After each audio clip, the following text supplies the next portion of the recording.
Hello and good morning all dear student. आप लोग का चैप्टर 12 एंड हो गया। अब इस वीडियो में चैप्टर 13 के बारे में। चैप्टर 13 जो है वो क्या है, इसका नेम इंडिया यानी कि हमारा Bharat, crops and life stock. यानी क्रॉप्स मीन्स होता है फसलें और लाइफ स्टॉक मीन्स होता है जो पशु यानी कि जो एनिमल जानवर होते हैं, ठीक है ना। Food is our most important need. Food क्या है, खाना क्या है, हमारी सबसे बड़ी ज़रूरत है। Plants are the only source of food. अब फूड का जो सोर्स होता है वो कौन होता है, प्लांट होते हैं यानी पौधे। एज नेचुरल वेजिटेशन, जो नेचुरल वेजिटेशन है प्राकृतिक वनस्पति है, वो हमारी इस नीड को, फूड की जो नीड है उसकी जरूर पूरी नहीं कर सकती है। क्यों? क्योंकि जब तक हम वी ग्रो क्रॉप, जब तक हम फसलें नहीं उगाएंगे, ठीक है ना, तब तक क्या होगा, हमारी जो फूड की नीड है वो पूरी नहीं होगी। Different crops are grown to meet diverse needs including food and industrial needs. जो अलग अलग तरह के क्रॉप्स होते हैं, फसलें होती हैं जिनको हम बोते हैं, ठीक है ना, वो हमारी भूख मिटाते हैं। और दूसरी चीज़ जो इंडस्ट्रियल यानी कि जो औद्योगिक चीज़ों को भी क्या करती हैं, उसमें उसकी ज़रूरत होती है, उसमें भी वो भागीदारी करते हैं। They play such an important role in our life that we ought to know more about them. आपको पता है कि जो ये इसका हमारे लाइफ में किसका, क्रॉप्स का और लिवस्टॉक का क्या है, बहुत ज़्यादा इंपॉर्टेंट रोल है। और उसके बारे में हम थोड़ा और जानेंगे इस चैप्टर में, ठीक है ना। India is called an agricultural country because about 52% of working people are directly engage in agriculture and livestock. जो इंडिया हमारा देश है वो क्या है, एक कृषि प्रधान देश है, क्योंकि यहाँ के 52% जो वर्किंग लोग हैं, काम करने वाले लोग हैं, ठीक है ना, वो किसी न किसी तरह से किससे जुड़े हुए हैं, कृषि से, और यानी एग्रीकल्चर से और लाइफ स्टॉक से, यानी पशुपालन करते हैं वो। अब इसके बाद आते हैं क्रॉप्स, कौन कौन सी जो फसलें होती हैं। Owing to diverse land farm, जो हमारा लैंड फार्म यानी कि जो हमारी जो स्थलाकृति है, ज़मीन का जो बनावट है, ठीक है ना, उसमें क्या है, अलग अलग तरह का डाइवर्स है यानी विविधता है। हर जगह की जो मिट्टी है, ज़मीन है, वो क्या है, अलग होता है इसके कारण। और दूसरी चीज़ क्लाइमेट्स और सीजन, यानी जो जलवायु है हमारे देश की और जो सीजन है, मौसम, उसके ये क्या है, सब different types of crops are. अलग अलग लैंडफॉर्म में, अलग अलग क्लाइमेट में, अलग अलग सीजन में क्या होता है, अलग अलग तरह के क्रॉप्स क्या किए जाते हैं, फसलें बोई जाती हैं भारत में। Our is a leading country in many crops, हमारा जो देश है वो कई फसलों में बहुत ही लीड करता है, यानी दुनिया में सबसे ज़्यादा होने फसलें बोने का काम करता है, ठीक है ना। मतलब लीडिंग कंट्री है, सबसे ज़्यादा नहीं है लेकिन फिर भी एक तरह से है, ठीक है। अब क्रॉप सीजन, अब फसलों का कौन कौन सा सीजन होता है, तो दो सीजन होते हैं। सबसे पहले होता है, तीन होते हैं लेकिन दो मेन होते हैं। एक होता है रबी और दूसरा होता है खरीफ, और जो तीसरा होता है वो होता है जायद, ठीक है ना।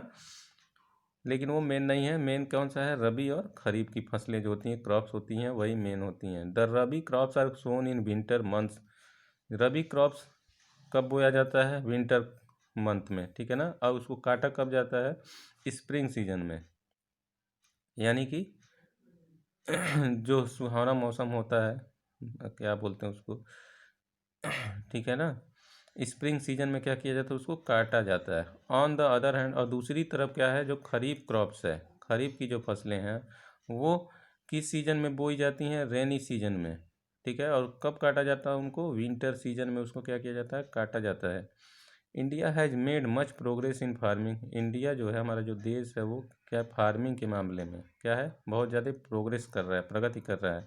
Our irrigation and farming techniques have improved while we have better fertilisers and seeds, हमारा जो इरिगेशन यानी जो सिंचाई के साधन हैं खेत सींचने के, ठीक है ना, और जो फार्मिंग टेक्निक्स हैं वो क्या हो रही हैं, इम्प्रूव हो रही हैं। और उसमें लोग क्या कर रहे हैं, अलग बेटर फर्टिलाइजर यानी अच्छे खाद और सीड बीजों का इस्तेमाल कर रहे हैं।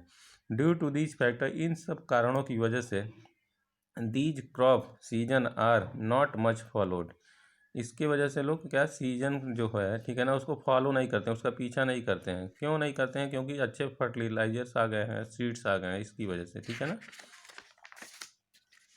अब आगे देख लेते हैं क्लासिफिकेशन ऑफ क्रॉप्स, यानी क्रॉप्स यानी जो फसलें हैं, ठीक है ना, वो टू टाइप्स के होते हैं। एक होता है फूड और दूसरा होता है नॉन फूड क्रॉप्स, ठीक है। जो फूड क्रॉप्स होता है यानी जो खाने वाले फसलें होती हैं, उसमें कौन कौन से आते हैं, सीरियल्स यानी कि जो अनाज होते हैं, राइस होता है, व्हीट होता है, ठीक है। और उसके बाद सेकेंड है क्या, पल्सेज यानी कि जो दाल होती है, मूंग की दाल होती है, उड़द की, ग्राम, मसूर, अरहर, बीन्स, ये सब क्या है, ये सारी दालें हैं। ये कौन सा क्रॉप्स में आते हैं, फूड क्रॉप्स में, खाने वाली फसलें हैं। मिलेट्स यानी कि जो मोटे अनाज होते हैं, ज्वार होता है, बाजरा होता है, रागी होता है, ठीक है। अब कौन सी ऐसी फसलें हैं जो नॉन फूड क्रॉप्स में आती हैं, रबर हो गया, शुगर केन हो गया, कॉटन हो गया, जूट हो गया, ये सब नॉन फूड क्रॉप्स में आते हैं। इनको हम खा के भूख नहीं मिटा सकते हैं, और रबर कोई खाता भी नहीं है, ठीक है ना। इसके बाद आते हैं rice. Rice is an important staple diet for a large number of people in India. जो राइस है यानी कि जो चावल है, वो क्या है, सबसे इम्पॉर्टेंट स्टेपल डाइट है, ठीक है ना, भारत के लोगों का। यानी बहुत ज़्यादा लोग क्या करते हैं, राइस का इस्तेमाल करते हैं खाने में। So it is prominently grown in our country. इसकी वजह से इसको बड़े स्तर पे क्या किया जाता है, भारत में बोया जाता है। India is the world second largest producer of rice. जो भारत है, अपना देश है दुनिया में, ठीक है ना, राइस प्रोड्यूस करने में किस पोजीशन पे है, सेकेंड पोजीशन पे है, ठीक है। It is chiefly grown in the state of Kashmir. अब जो चावल है, कौन कौन से स्टेट, राज्य में बोया जाता है, सबसे ज़्यादा कश्मीर में, पंजाब में, हरियाणा में, हिमाचल प्रदेश, उत्तर प्रदेश, बिहार, वेस्ट बंगाल, उड़ीसा, छत्तीसगढ़, तमिलनाडु और आंध्र प्रदेश। इन सारी जगहों पे क्या बोया जाता है, ग्रो किया जाता है राइस, ठीक है। इसके बाद आते हैं वीट। वीट यानी कि जो गेहूँ होता है, wheat is also an important staple diet of large number of people. Wheat भी क्या है, जो गेहूँ भी है, उस क्या है, वो इम्पॉर्टेंट स्टेपल डाइट है। इसका भी यूज लोग क्या बड़ी मात्रा में करते हैं भारत में। It is chiefly grown in the state of Punjab. इसको कहाँ कहाँ बोया जाता है, किस किस स्टेट में, पंजाब, हरियाणा, वेस्टर्न, उत्तर प्रदेश, मध्य प्रदेश और गुजरात में इसको बोया जाता है। इसके बाद आते हैं पल्सेज यानी कि जो दालें होती हैं। पल्सेज और dals are an important supplementary source of nutrition. जो दालें होती हैं वो क्या होती हैं, किसकी सप्लीमेंट्री होती हैं, सोर्स ऑफ न्यूट्रिशन यानी पौष्टिक आहार है दाल, ठीक है ना। These are grown almost all over India. दाल जो है पूरे इंडिया में बोया जाता है, हर जगह। इसके बाद आते हैं मिलेट्स यानी मोटे अनाज। Millets are a staple diet for many people in our country. Millets का भी यूज लोग पूरी तरह से क्या करते हैं, हमारे देश में करते हैं। They are grown in the state of Rajasthan. इसको कहाँ कहाँ किस किस स्टेट में बोया जाता है, राजस्थान में, गुजरात में, आंध्र प्रदेश और कर्नाटका में, ठीक है ना। India is the world largest producer of millet. Bharat जो है वो दुनिया में सबसे ज़्यादा मिलेट्स प्रोड्यूसर है, ठीक है ना। Some crops can also be grouped as follows. कुछ क्रॉप जो हैं जिनका ग्रुप में बांटा जाता है, जैसे स्पाइसेज यानी कि जो मसाले हो गए, black pepper, chilli, ginger, cardamom, clove, turmeric, nutmeg, ये सब क्या है, ये स्पाइसेज यानी मसाले हैं। इसके बाद है प्लांटेशन क्रॉप्स जो होते हैं, टी हो गया, कॉफ़ी हो गया, रबर हो गया, ये कौन से क्रॉप्स हैं, प्लांटेशन। उसके बाद आते हैं हॉर्टिकल्चर क्रॉप्स। इसमें करके क्या क्या आते हैं, फ्रूट्स आता है, यानी फ्रूट्स में आप सारे फ्रूट्स जोड़ लीजिए, मैंगो, पपाया, बनाना। उसके बाद वेजिटेबल, ये सब क्या है, हॉर्टिकल्चर क्रॉप्स हैं, ठीक है ना।